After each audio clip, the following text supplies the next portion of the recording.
ഇന്നത്തെ റെസിപ്പി ഒരു പ്ലം കേക്കിൻ്റെ റെസിപ്പിയാണ്. അപ്പോൾ ഇത് തുടക്കക്കാർക്ക് പോലും വളരെയധികം പെർഫെക്റ്റ് ആയിട്ട് ഉണ്ടാക്കാൻ പറ്റുന്ന ഒരു പ്ലം കേക്കാണിത്. അതുപോലെ തന്നെ ഇതിൽ നമ്മൾ ഓവനോ ബീറ്ററോ അതുപോലെ മിക്സിയോ ഒന്നും യൂസ് ചെയ്യാണ്ട് വളരെ എളുപ്പത്തിലാണ് ഇത് ഉണ്ടാക്കുന്നത്. അപ്പോൾ സാധാരണ പ്ലം കേക്കൊക്കെ നമ്മൾ ഉണ്ടാക്കുന്നത് ഒരു ക്രിസ്മസ് ഒക്കെ എടുക്കുന്ന ഒരു സമയത്തല്ലേ. അപ്പോൾ എല്ലാവരും ഇത് വളരെ എളുപ്പത്തിൽ ഉണ്ടാക്കാൻ പറ്റുന്ന ഒരു റെസിപ്പി തപ്പി നടക്കുകയായിരിക്കും. അപ്പോൾ നമുക്ക് തുടക്കക്കാർക്ക് പോലും ഫ്ലോപ്പ് ആവാണ്ട് ഉണ്ടാക്കാൻ പറ്റുന്ന ഈ ഒരു റെസിപ്പി എങ്ങനെ ഉണ്ടാക്കുന്നതെന്ന് നോക്കാം. വീഡിയോയിലേക്ക് പോകുന്നതിന് മുന്നേ ചാനൽ ആദ്യമായിട്ട് കാണുന്നവരാണെങ്കിൽ നിങ്ങൾ വീഡിയോ ഇഷ്ടപ്പെടുകയാണെങ്കിൽ ലൈക്ക് ചെയ്യാനും ഷെയർ ചെയ്യാനും അതുപോലെ സബ്സ്ക്രൈബ് ചെയ്ത് സപ്പോർട്ട് ചെയ്യാനും മറക്കല്ലേ. അപ്പോൾ നമ്മൾ സാധാരണ പുറത്തുനിന്നൊക്കെ വലിയ വില കൊടുത്തിട്ടായിരിക്കും പ്ലം കേക്കൊക്കെ വാങ്ങുന്നത്. അപ്പോൾ ഇതിൽ നമ്മൾ വീട്ടിലുള്ള ചേരുവകൾ വെച്ച് മാത്രം മതി ഉണ്ടാക്കാൻ വേണ്ടിയിട്ട്. അപ്പോൾ ഇത് നമുക്ക് ആദ്യം ഒരു പാൻ അടുപ്പത്ത് വെച്ചിട്ട് അതിലേക്ക് ഒരു 1/4 കപ്പ് പഞ്ചസാര ഒന്ന് ഇട്ട് കൊടുക്കാം. അപ്പോൾ പഞ്ചസാര ഞാനിവിടെ ബ്രൗൺ ഷുഗറാണ് എടുക്കുന്നത്. ബ്രൗൺ ഷുഗർ ഉണ്ടെങ്കിൽ അതെടുത്തോ. കാരണം എന്ന് പറയുമ്പോൾ ആ ഒരു നമ്മൾ ഉണ്ടാക്കുന്ന കേക്ക് നല്ലൊരു കളറായിരിക്കുമല്ലോ പ്ലം കേക്കിന്. അപ്പോൾ ഈ ഒരു ബ്രൗൺ ഷുഗർ എടുത്തു കഴിഞ്ഞാൽ നല്ലൊരു കളർ കൂടുതൽ കിട്ടുകയും ചെയ്യും. അതുപോലെ തന്നെ ഒരു 50 ഗ്രാം ബട്ടർ എടുത്തിട്ടുണ്ട്. അപ്പോൾ അത് കുറച്ചൊന്ന് ഉരുകിയതാണ്. അതും കൂടി ഇട്ടതിന് ശേഷം നമുക്കിതൊന്ന് മിക്സ് ചെയ്ത് കൊടുക്കാം. അപ്പോൾ ഈ അളവൊക്കെ ഒന്ന് കറക്റ്റായിട്ട് ഫോളോ ചെയ്യുക. ഒരു ബട്ടർ നമ്മൾ സാധാരണ ചെറിയ ബട്ടർ 100 ഗ്രാം അല്ലേ ഉണ്ടാകുന്നത്, അതിൻ്റെ പകുതിയാണ് എടുക്കുന്നത്. അപ്പോൾ ഇതൊന്ന് മെൽറ്റായിട്ട് കിട്ടിയിട്ടുണ്ട്. ഇതിൽ നിന്ന് പതയൊക്കെ വരാൻ തുടങ്ങിയിട്ടുണ്ട്. അപ്പോൾ പഞ്ചസാര കുറച്ച് അരിയാൻ കുറച്ച് ടൈം എടുക്കുന്നുണ്ട്. അപ്പോൾ നമുക്കിതൊന്ന് മിക്സ് ചെയ്ത് കൊടുക്കാം. അപ്പോൾ നല്ലോണം ഒന്ന് ഉരുകി വരുന്നവരെ ഒന്ന് വെയിറ്റ് ചെയ്യുന്നുണ്ട്. അപ്പോൾ ആ ഒരു ഉരുകി വരുന്ന ഒരു സമയം ഇതുപോലെ കളറൊക്കെ ഒന്ന് ചേഞ്ച് ആയി വരും. അപ്പോൾ അതിൻ്റെ മേലെ നമ്മൾ ബട്ടറൊക്കെ ഒന്ന് മേലെ ഇങ്ങനെ ഊറി നിൽക്കുകയും ചെയ്യും. അതൊന്നും കുഴപ്പമുള്ള കാര്യമല്ല. അപ്പോൾ തീ ഒന്ന് ഈ ഒരു സമയം നല്ലോണം ഒന്ന് കുറച്ച് വെച്ചിട്ട് അതിലേക്ക് ഡ്രൈ ഫ്രൂട്ട്സൊക്കെ ആഡ് ചെയ്യാം. അപ്പോൾ ഞാനിതിൽ എടുത്തിരിക്കുന്നത് 1/4 കപ്പ് വീതം ഈത്തപ്പഴം ചെറിയ പീസായിട്ട് കട്ട് ചെയ്തത്, അതുപോലെ തന്നെ കുറച്ച് ടട്ടി ഫ്രൂട്ടി എടുത്തിട്ടുണ്ട്. ടട്ടി ഫ്രൂട്ടി എടുത്തതും എല്ലാ കളറും കൂടി ഒരു 1/4 കപ്പ് ഉണ്ടാകും. പിന്നെ ചെറിയൊക്കെ ഉണ്ടെങ്കിൽ നിങ്ങൾക്ക് എടുക്കാം. അപ്പോൾ ഇങ്ങോട്ട് ഏതൊക്കെ ഡ്രൈ ഫ്രൂട്ട്സ് ഉള്ളത് അതെടുത്താൽ മതിയാകും. അപ്പോൾ അതൊക്കെ ഒന്ന് ഏകദേശം ഒരു 5 മിനിറ്റ് ഒന്ന് കുക്കായി ഒരു വരുന്ന സമയത്ത് നമ്മളതിലേക്ക് 1 കപ്പ് ഓറഞ്ച് ജ്യൂസ് ചേർക്കുന്നുണ്ട്. അപ്പോൾ ഓറഞ്ച് ജ്യൂസ് അല്ലെങ്കിൽ മുന്തിരി ജ്യൂസോ ഏത് വേണമെങ്കിലും ചേർത്ത് കൊടുക്കാം. അതുപോലെ തന്നെ ഓറഞ്ച് സെസ്റ്റ് ചേർക്കുന്നുണ്ട്. അത് നമുക്ക് സാധാരണ നമ്മൾ വീട്ടിൽ ഓറഞ്ച് ഉണ്ടെങ്കിൽ അതിൻ്റെ ആ ഒരു പുറംഭാഗത്ത് തൊലി ഒന്ന് ഗ്രേറ്റ് ചെയ്തെടുത്തിട്ട് ഒരു ചെറിയ ടീസ്പൂണിൽ ചേർത്ത് കൊടുത്താൽ മതി. അത് ചേർത്ത് കൊടുക്കാൻ മറക്കരുത്. അത് ചേർത്ത് കഴിഞ്ഞാൽ ഒരു പ്രത്യേക രുചിയാണ്. അതുപോലെ തന്നെ ഓറഞ്ചിൻ്റെ ആ ഒരു വൈറ്റ് കളറ് തൊലീൻ്റെ പാർട്ട് വരാൻ പാടില്ല, കയ്പ്പ് രസം ഉണ്ടാകും. പിന്നെ അതൊന്ന് കുറച്ച് സമയം ഒന്ന് ഇളക്കിയിട്ട് അതിലേക്ക് നമ്മളത് കുറച്ച് അണ്ടിപ്പരിപ്പ് ചേർത്ത് കൊടുക്കുന്നുണ്ട്. വറുത്തതോ വറുക്കാത്തയോ അണ്ടിപ്പരിപ്പ് ചേർത്ത് കൊടുക്കാം. അപ്പോൾ ഇതൊക്കെ നിങ്ങളെ ഇഷ്ടത്തിനനുസരിച്ച് അളവ് കൂട്ടുകയോ കുറയ്ക്കുകയോ ചെയ്യാം. അതുപോലെ തന്നെ ഒരു 1/4 ടീസ്പൂൺ ഗരം മസാല പൊടിച്ചതും കൂടി ഇതിലേക്ക് ചേർത്ത് കൊടുക്കുന്നുണ്ട്. എന്നിട്ട് വീണ്ടും നല്ലപോലെ ഇതൊന്ന് മിക്സ് ചെയ്ത് കൊടുക്കുന്നുണ്ട്. അപ്പോൾ ഇനി നമുക്കിത് നന്നായിട്ടൊന്ന് കുറുക്കിയെടുക്കണം. എന്നാലും ഒരുപാട് കുറുകും വേണ്ട. ഇതൊന്ന് നമുക്ക് തണുക്കുമ്പോൾ നല്ലോണം കുറിപ്പോവും. അതുകൊണ്ട് ഈ ഒരു സമയം നമുക്ക് ഫ്ലെയിം ഒന്ന് ഓഫ് ചെയ്തെടുക്കണം. അപ്പോൾ നമ്മൾ സാധാരണ കാരമൽ സിറപ്പൊക്കെ ആക്കിയിട്ടാണ് ഡ്രൈ ഫ്രൂട്ട്സൊക്കെ പിന്നെ അതിലേക്ക് ആഡ് ചെയ്യുകയൊക്കെയാണ് ചെയ്യുന്നത്. പക്ഷേ ഇതെല്ലാം നമ്മൾ ഒരുമിച്ചാണ് ചെയ്തെടുക്കുന്നത്. വളരെ എളുപ്പത്തിൽ ഉണ്ടാക്കാൻ പറ്റുന്നതാണ്. അപ്പോൾ ഇതാ നമ്മളിത് ഒന്ന് ഓഫാക്കി കൊടുക്കുന്നുണ്ട്. ഇത്രയും മതിയാകും. ഇനി നമ്മളൊരു മിക്സീൻ്റെ ചെറിയ ജാർ എടുത്തിട്ട് അതിലേക്കൊരു 1/4 കപ്പ് പഞ്ചസാരയും കൂടിയും ചേർത്ത് കൊടുക്കുന്നുണ്ട്. അപ്പോൾ ടോട്ടൽ ഇപ്പോൾ 1/2 കപ്പാണ് നമ്മൾ എടുത്തത്. അതുപോലെ തന്നെ ഇത് നമ്മൾ ഏലക്കയും അതുപോലെ പട്ട, ഗ്രാമ്പു, പിന്നെ ജാതിക്ക എല്ലാം കൂടി ഒന്ന് പൊടിച്ച പൊടിയാണ്. അത് ഒരു 1/2 ടീസ്പൂൺ ചേർത്ത് കൊടുക്കുന്നുണ്ട്. നല്ലൊരു ഫ്ലേവർ ഉണ്ടാകും. എല്ലാം കൂടി ഇത് പൊടിച്ചിട്ടൊന്ന് മാറ്റി വെക്കാം. അപ്പോൾ ഇതാകുമ്പോഴേക്കും നമ്മൾ നേരത്തെ തയ്യാറാക്കിയ കാരമൽ സിറപ്പും അതുപോലെ നമ്മളിതൊക്കെ ഒന്ന് വേവിച്ചെടുത്തിട്ടില്ലേ, അതെല്ലാം ഇതാ നല്ലോണം ഒന്ന് മിക്സായിട്ട് കുറുകി കിട്ടിയിട്ടുണ്ട്. അപ്പോൾ ഇതെല്ലാം നല്ലോണം ഒന്ന് യോജിച്ച് കിട്ടുകയും ചെയ്യും. അതിലേക്ക് നമ്മൾ ആ പൊടിച്ച് വെച്ച പഞ്ചസാരയും കൂടിയും ചേർത്ത് കൊടുക്കുന്നുണ്ട്. നല്ലോണം തണുത്തതിന് ശേഷം മാത്രമേ ഇത് ചേർക്കാൻ പാടുള്ളൂ. തണുക്കുമ്പോൾ കുറച്ചൊന്ന് കുറുകി വരികയും ചെയ്യും. പിന്നെ നമ്മളിതിലേക്ക് ചേർക്കുന്നത് 2 മുട്ടയാണ്. മുട്ട നമ്മൾ ഒന്ന് പുറത്തെടുത്ത് വെച്ചിട്ട് ഫ്രിഡ്ജിൽ നിന്ന് പുറത്തെടുത്ത് വെച്ചിട്ട് ആ ഒരു തണുപ്പൊക്കെ മാറിയതിന് ശേഷം മാത്രം ഒന്ന് ചേർത്ത് കൊടുക്കുക. അതുപോലെ നമ്മൾ മിക്സി ഒന്നും യൂസ് ചെയ്യുന്നില്ല. മിക്സിയിലൊന്നും അടിച്ചിട്ടല്ല ചേർത്ത് കൊടുക്കുന്നത്. അപ്പോൾ ഇതാ മുട്ടയും കൂടിയും ചേർത്തിട്ട് ഈ പഞ്ചസാരയും ഈ നമ്മൾ നേരത്തെ തയ്യാറാക്കി വെച്ച കാരമൽ സിറപ്പും ഡ്രൈ ഫ്രൂട്ട്സും എല്ലാം കൂടി ഒന്ന് നല്ലപോലെ ഇതൊന്ന് മിക്സ് ചെയ്തെടുക്കാം.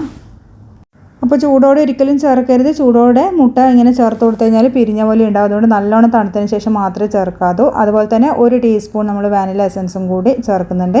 അതൊക്കെ നല്ലൊരു ഫ്ലേവറും നല്ലൊരു ടേസ്റ്റൊക്കെ നമ്മൾ കേക്കിന് കൊടുക്കും. ഇനി അതിലേക്ക് തന്നെയാണ് നമ്മൾ മൈദ അരിച്ച് ഇടുന്നത്. 1 കപ്പ് മൈദപ്പൊടിയാണ് ഞാനിവിടെ എടുക്കുന്നത്. അത് ഒരു പ്രാവശ്യം മാത്രമേ ഒന്ന് അരിച്ച് കൊടുക്കുന്നുള്ളൂ. അതുപോലെ ഇതിലേക്ക് ഞാനൊരു 1/2 ടീസ്പൂൺ ബേക്കിംഗ് പൗഡർ ചേർക്കുന്നുണ്ട്. അപ്പോൾ ബേക്കിംഗ് സോഡ നമ്മളിതിൽ യൂസ് ചെയ്യുന്നില്ല.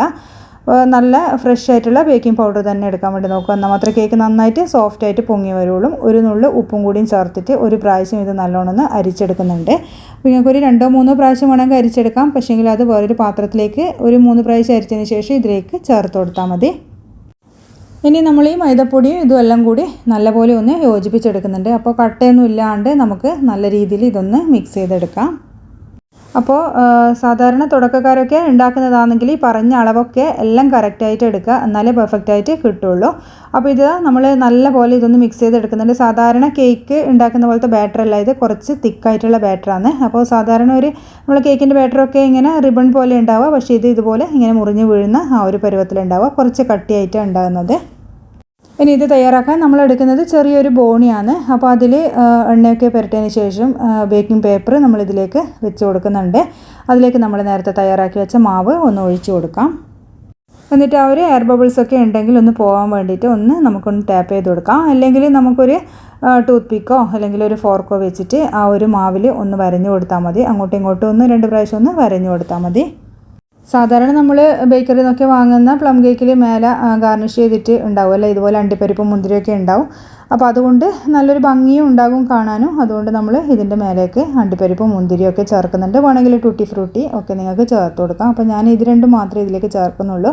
അതുപോലെ അണ്ടിപ്പരിപ്പും പിസ്തയും ഒക്കെ ഉണ്ടെങ്കിൽ നിങ്ങൾക്ക് ചേർക്കാം. പക്ഷേ സാധാരണ നമ്മൾ ഒരു പ്ലം കേക്കിൽ ഇതൊന്നും ഉണ്ടാവില്ല, ഇത്രയും മാത്രമേ ഉണ്ടാവാറുള്ളൂ.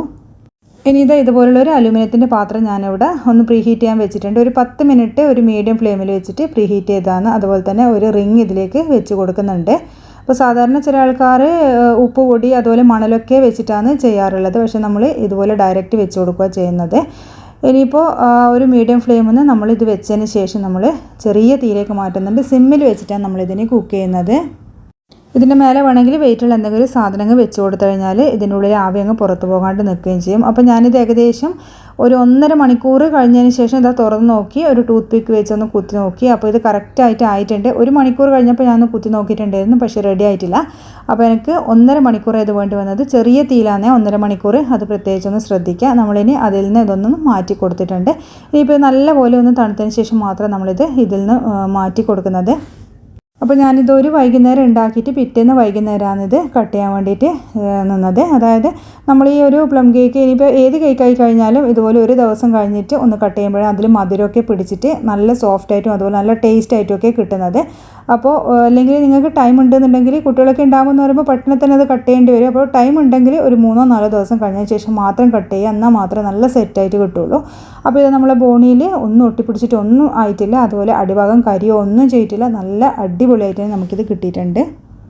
അപ്പോൾ നമുക്കിതൊന്ന് കട്ട് ചെയ്യാം. ഇനിയിപ്പോൾ നിങ്ങളൊരു 2-3 ദിവസം കഴിഞ്ഞിട്ടാണ് കട്ട് ചെയ്യുന്നുണ്ടെങ്കിൽ ഇതിൻ്റെ മേലെ ഓറഞ്ച് ജ്യൂസ് ഒന്ന് സ്പ്രെഡ് ചെയ്ത് കൊടുത്തിട്ട് ഒന്ന് റാപ്പ് ചെയ്തിട്ട് ഒന്ന് മാറ്റി വെച്ച് കൊടുത്താൽ മതി. അപ്പോൾ ആ ഓറഞ്ച് ജ്യൂസൊക്കെ അതിൻ്റെ മേലെയൊക്കെ ഇരുന്ന് അതൊന്ന് നന്നായിട്ട് അതിലേക്ക് ഇറങ്ങിയിട്ട് നല്ല സോഫ്റ്റായിട്ട് വീണ്ടും കിട്ടുകയും ചെയ്യും. അപ്പോൾ ഞാനിത് പിറ്റേന്ന് വൈകുന്നേരമാണ് ഒന്ന് കട്ട് ചെയ്യുന്നത്, ഒരു ദിവസമാണ് വെച്ചത്. അപ്പോൾ ഇത് കണ്ടില്ലേ, നല്ല അടിപൊളി കളറാണ്. മേലെയൊക്കെ നമ്മൾ കടയിൽ നിന്ന് വാങ്ങുന്ന പോലെ തന്നെ നല്ല കളറായിട്ട് കിട്ടിയിട്ടുണ്ട്. അപ്പോൾ നമ്മൾ ആ ഒരു കാരമൽ സിറപ്പിൻ്റെ ആ ഒരു കളറാണ് ഇതിൻ്റെ മേലെ നിൽക്കുന്നത്.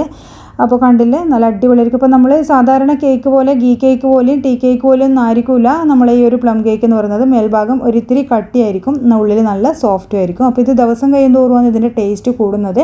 അതുപോലെ തന്നെ നല്ല സോഫ്റ്റ് ആവുന്നതും കുറച്ച് ദിവസം കഴിയുമ്പോഴാണ്. അപ്പോൾ തീർച്ചയായിട്ടും ഇതുപോലെ ഒന്ന് ട്രൈ ചെയ്ത് നോക്കുക. വളരെ എളുപ്പത്തിൽ നമ്മൾ ഓവനോ മിക്സിയോ ബീറ്ററോ ഒന്നും യൂസ് ചെയ്യാണ്ട് ഉണ്ടാക്കിയ കേക്കാണിത്. അപ്പോൾ എല്ലാവർക്കും ഇഷ്ടമാകും. ട്രൈ ചെയ്യാൻ മറക്കരുത്.